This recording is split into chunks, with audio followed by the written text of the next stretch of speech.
Today on Styrene Haven Models, it's getting technical in here. I cut up perfectly good masking tape, and this is going to need a little more explanation.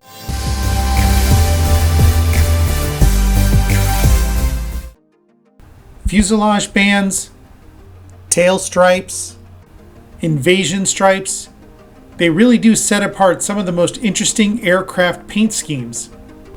Whether it's decals or paint, getting fuselage bands to look right around a complex curve can be a challenge.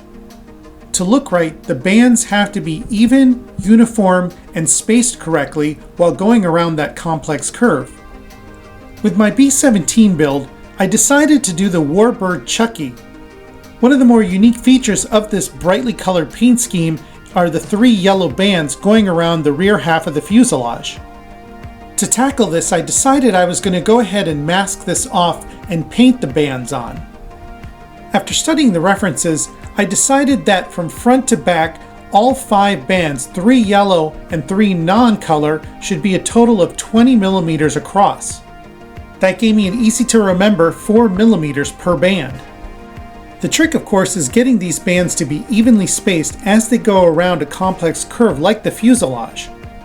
I can't expect to cut a piece of masking tape 4 millimeters wide and expect it to go around the curve, as it just won't be flexible enough.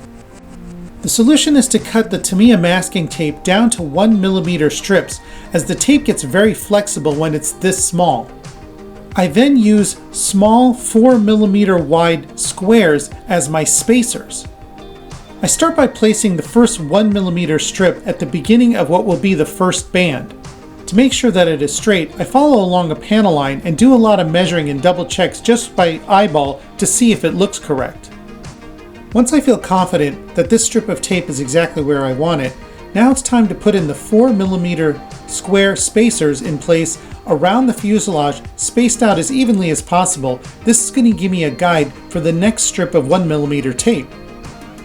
Now it's just a matter of simply taking another piece of 1 millimeter tape and running it around the fuselage using those small spacer pieces as a guide, butting up the 1 millimeter tape against them to keep everything nice and even.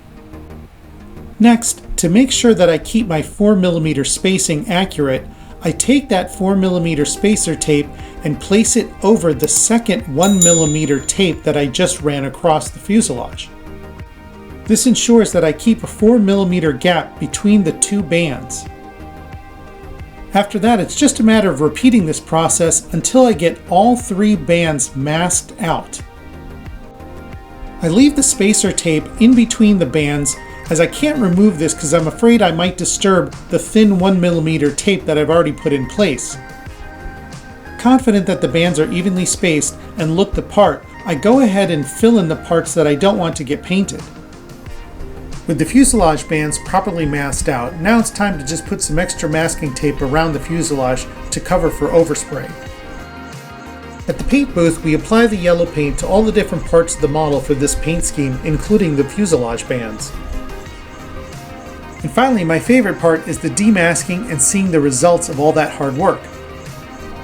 Hopefully this tutorial will give you the confidence to try this on your next build. Please comment on this video and let me know your thoughts and your results. I've provided links in the description for all the products used in this video. Be sure to check out some of my other how-to videos, including filling gaps and seams, natural metal finish, and painting checkers.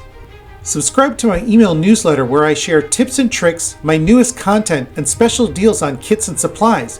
You can find the link in the description. Subscribe to my channel and hit the notify bell so you are kept up to date of all my newest content. Hit the like button while you're at it. Thanks for watching.